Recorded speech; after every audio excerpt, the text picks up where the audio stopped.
The High Matriarch has ordered us to halt any current petty feuds.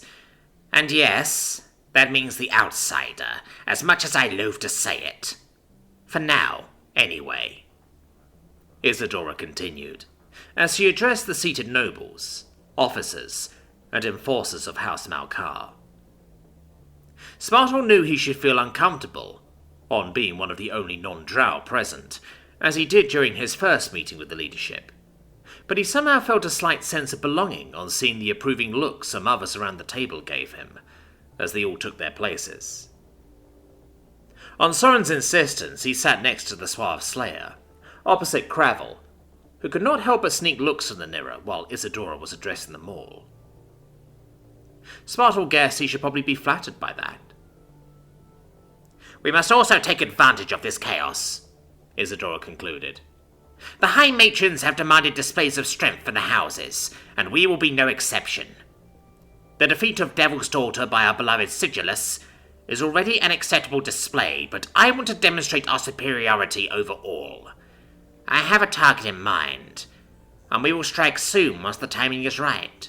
So rest up appropriately, and remain ready for me to call upon you for some fun. With that, the meeting was adjourned, as Isadora called Dexter to her for a private conversation. Spartawl awkwardly left the meeting, trying not to bring any attention to himself, to no avail. Do you really have it? Cravel asked Spartawl excitedly, as the house wizard approached him outside. I need to take a look. Come with me.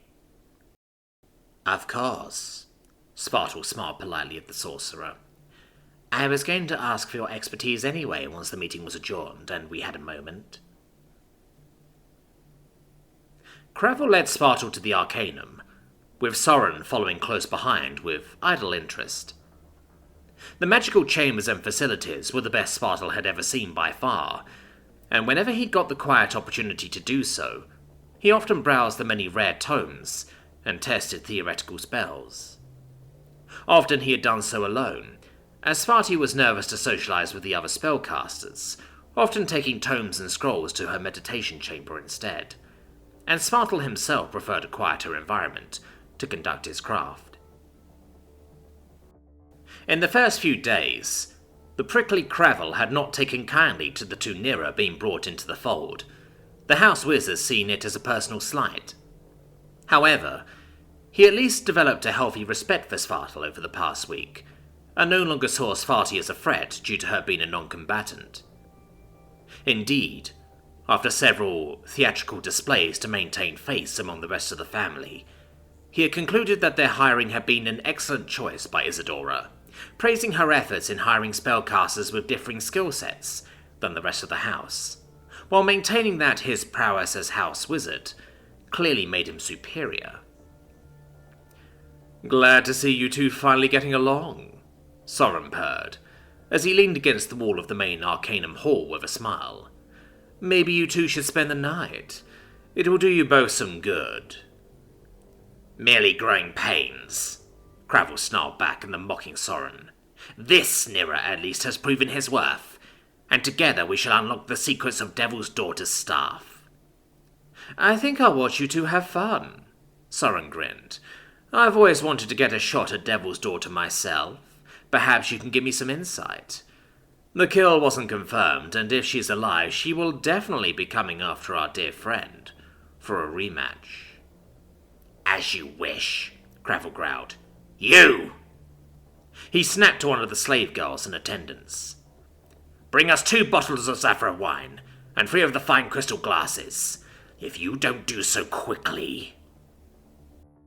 The gave a little squeak of acknowledgement before rushing off. Don't spoil that one, Soren told his brother lazily. You need to learn to be more tender with the herd, and even Isadora is getting sick of having to replace him after your tantrums. They need to understand fear, brother, Cravel whispered back. Without fear, there is no discipline. With no discipline, there is no control. Without control, our superiority is brought into question. You should be far less lax with the livestock, brother. They heard the sound of quickly rushing feet, and the tinkling of glass as the slave quickly returned with the requested drinks, placing them on the side table. "You are too late with our wine, slave!" Cravel roared in anger, as Soren rolled his eyes.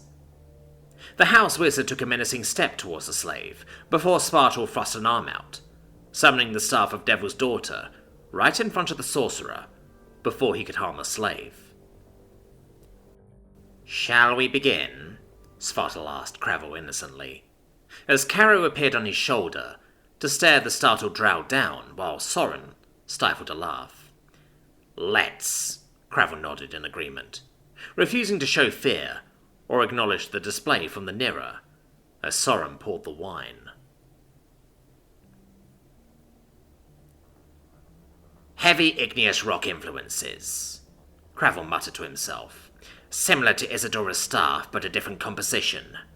Volcanic glass is usually more a style choice, but has been known to be applied to staves of great power. There is another stranger material within, but I cannot tell what it is at this stage." "The runes glow red when activated," Spartal pointed out, as he wheeled the staff into an active state. "Obviously Taylor crafted with classic Devil-Spawn sorcery in mind, but there's definitely much more." "Note down the runes and identify the language," Cravel snapped to two other drow wizards that he had summoned to assist them, as he walked around the artifact that was floating vertically. The script itself was almost microscopic in nature, and Spartal had no doubt that there was far more than what could be read. "Whatever the magical core is, it must be highly potent," Spartal said unsurely, as he contemplated the staff. "Though what it is currently eludes me." "Then the script will clue us in," Cravel sighed, as he walked away from the staff to pour himself more wine, leaving the wizards to write it all down. "Careful not to touch it. There's a contact-based curse," Spartal called out to the two, who nodded in acknowledgement. "So, what was it like?" Cravel asked, after several minutes of silently sipping wine. "Facing the Devil's Daughter." "Difficult," Spartal admitted. "Up close and personal, I had the edge with my sword, but I can tell she was skilled in close range as well. She is very powerful, but I got the impression she lacks the versatility that I have." "You should not forget how Clan Barzum allowed it all to happen," Soren added, having ordered some food as well. "If she had killed you, they wouldn't need to pay compensation. What have they even promised you for a reward?" "Nothing yet," Spartal sighed. "They claim they'll get something together as an appropriate compensation, but for now, the only thing they've offered me is long-term medical treatment and therapy, which I've already declined." "Therapy?" Cravel asked with a snort of laughter. "What are you, a woman?" "I must agree with my brother. They are clearly slighting you with that accusation of weakness," Soren added. "Besides, a pointless conversation for several hours is hardly a suitable reward. I will notify Isadora. Some suitable threat should end that foolishness." "Perhaps that is all the filth can offer." Isadora's voice called out from the entryway next to them. Spartal noticed something next to him, and shifted back in stifled shock to see all, the huge drow having silently appeared next to them. "Far too weak for us to bother with right now. The House Malkar has greater targets in mind. Our superiority was thrown in doubt by the outsider, but you have displayed our strength with the defeat of Devil's Daughter."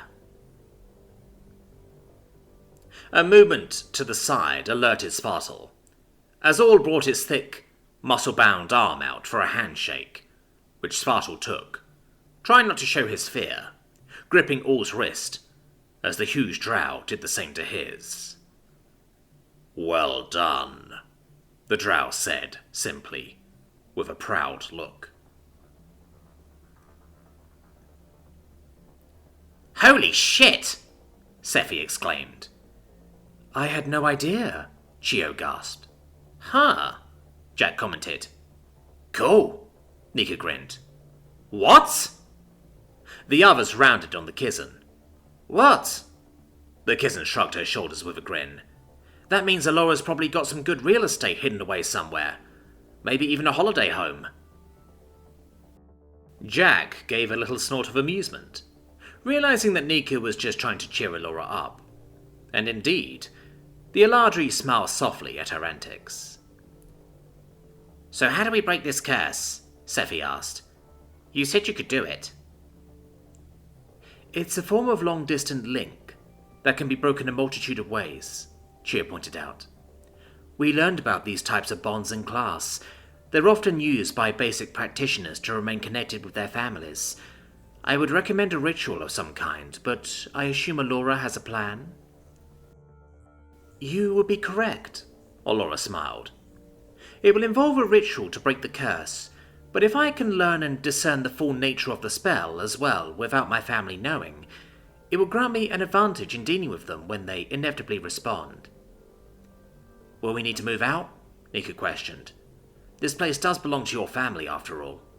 "No," Alora replied simply. "Even if I haven't taken full control of the Miriel to protect us, along with all of our active defenses that'll destroy anyone that tries to enter with hostile intent, this is our home, and I won't give it up without a fight." "Does your family have any other holdings nearby?" Scifi asked curiously. "If they had this district covered by some Eladri woo-woo stuff that stopped anyone getting to it for a long-ass time, maybe there are other places too." "Not as far as I know," Alora answered unsurely. "Though, logically, if my family lay claim to one district, there may be more. Though if there are, I wouldn't even know where to begin looking." "Well, here," Jack spoke up. "Is there anything that was left here that might tell you anything?" "Scifi, you explored the district in detail in the past. Have you seen anything?" Tshirt asked. "I have, but there isn't much to look at," the scritter pointed out. "No offense, Alora, but it's all abandoned with nothing there. Though I guess maybe shifting some of the debris will find us something." "We could always take some time to go together and have a look," Jack reasoned with a smirk. "It's not like it's far away or anything." "You're right, but it's a lower priority," Nika nodded. "Honestly, if there's usable scrap among the debris, we can use it for fixing up the shuttle. Before the party, I honestly expected that's what we'd be doing tomorrow morning." "Pretty sure it's tomorrow morning right now," Tshirt pointed out. "All of us need to rest and get our energy up." "I can't even think of sleeping after what happened," Scifi finally replied after several moments of silence. "We survived, but it's been much worse for everyone else." "Yeah," Jack agreed, remembering the horrors he had seen that night, and the friends that had been hurt. Worst of all, he remembered how he was willing to end his own life to take Dr. Grime with him. That was a secret he would take to the grave. "We will need to try," Alora finally replied with an understanding expression. "Our friends need us to be at our best." "Yeah," Nika sighed as she got up, but immediately cursed in pain as she dropped to one knee. "I told you to stop pushing yourself," Alora cried out in worry as she rushed over to the Kizzen, who was waving her off. "I'll be fine. I just need to get to bed," she stubbornly replied, as her friends gathered around to check on her. "Need a lift?" Jack asked, offering an arm. "I can carry you if you want." "I'll take it," Nika responded with a grin, as she allowed Jack to scoop her up. The thin strands of her pink fur were incredibly soft against his bare arms, as he carried her, bridal style, to the garage-like area the Kizzen claimed as her quarters. "Want to tell me how bad it is now that the others can't hear?" Jack asked with a smile. "Tail and right leg are hurt. Happened before, but not at the same time, so movement feels really weird. Alora should be able to help fix it, but I won't allow it when others need the healing more. It might mean I'm sidelined if you decide to go for Raylan Zell's stuff." "Nah, I'm sure you'll be up by then," Jack replied to reassure her, but Nika shook her head. "Don't know, but we can hope. Someone will need to stay behind for Vanya. I'm not leaving her alone unless Alora stays to do that, but she might be held up helping the medics. Worst case scenario, you'll need to take charge if it comes to it." She looked to Jack to show she was serious. "I don't want us to split up when we're going into something sketchy," Jack whispered back, as he nudged open the door to Nika's room. "It never goes well, and after everything that's happened, I don't want to tempt fate." "Yeah, I understand that. Might not have much choice in the matter, though. We'll talk to Zal tomorrow and see if they can give us specifics on any threats." "Sounds good," Jack sighed, as he placed the kitten down on the bundle of cushions, grabbing a blanket nearby and handing it to her, who quickly wrapped herself up. He turned to leave, before he felt her hand gently grab his arm. "Forgetting something?" she grinned, as she pulled him in. "I'd say turning the tables on the clowns deserves a reward, no?" Jack didn't answer, as Nika's warm lips pressed against his. It was a moment of warm and soft bliss that made them both forget for a moment the horrors of the night, before they both pulled back. "Thanks," Jack replied after several moments, not knowing what else to say. "You could always stay," Nika pointed out with raised eyebrows, knowing it was unlikely. "Can't right now," Jack smiled. "Even if we do work out what we are and how it all works, I meant to be keeping an ear open for Dante and Vanya." "Maybe when things calm down," Nika shrugged, but then grinned. "Though I wouldn't be surprised if we pick up some more tenants at some point. We might need to share." "How many more do you think?" Jack asked curiously. "Hard to tell at this stage," Nika thought. "We don't know the full extent of the clown's rampage. Many people will have either lost their homes outright, or will at least have lost the security. There's a bunch of people you haven't met yet, and as good as Clan Basim has been, they might not be able to maintain their board.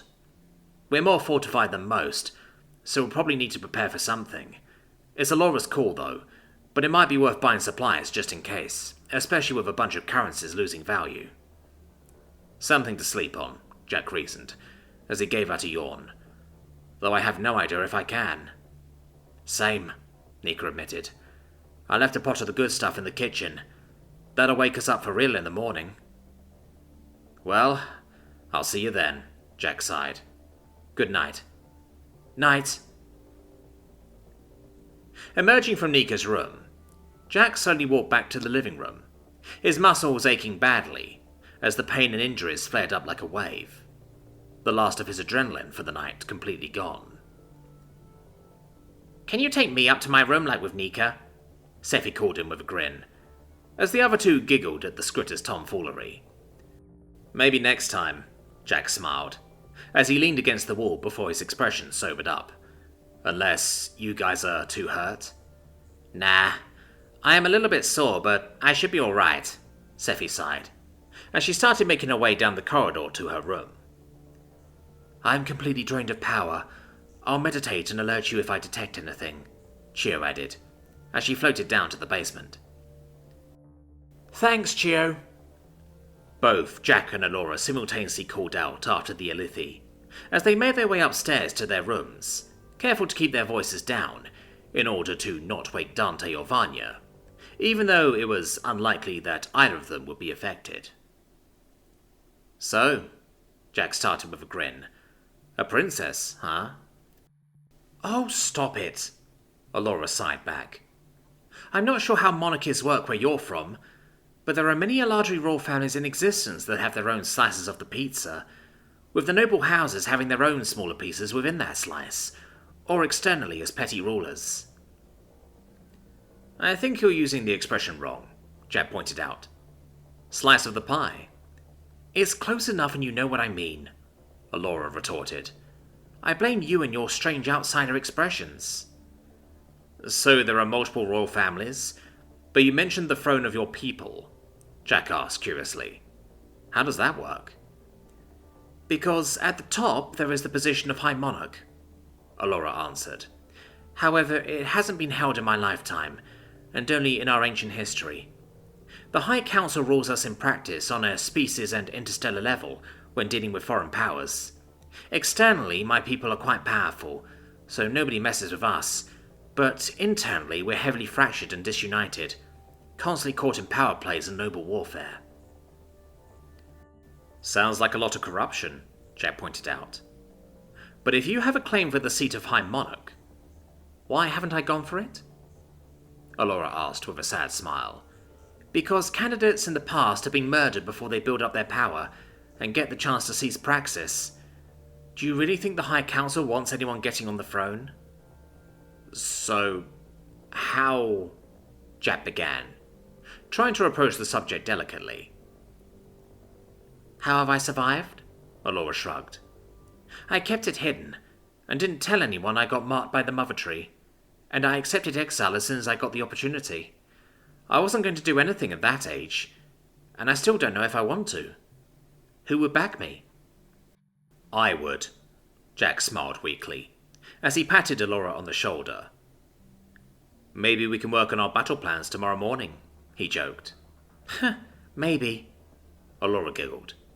Good night, Jack. Good night, Allura, he replied, as he closed the door. He sat on the bed, clutching his knees, and waited several moments until Allura's footsteps went away, before every negative emotion he had bottled up poured out at once. As his mind flashed back to the events of that night, he began shaking back and forth, clutching a pillow as hard as he could, as it muffled his sobs of distress.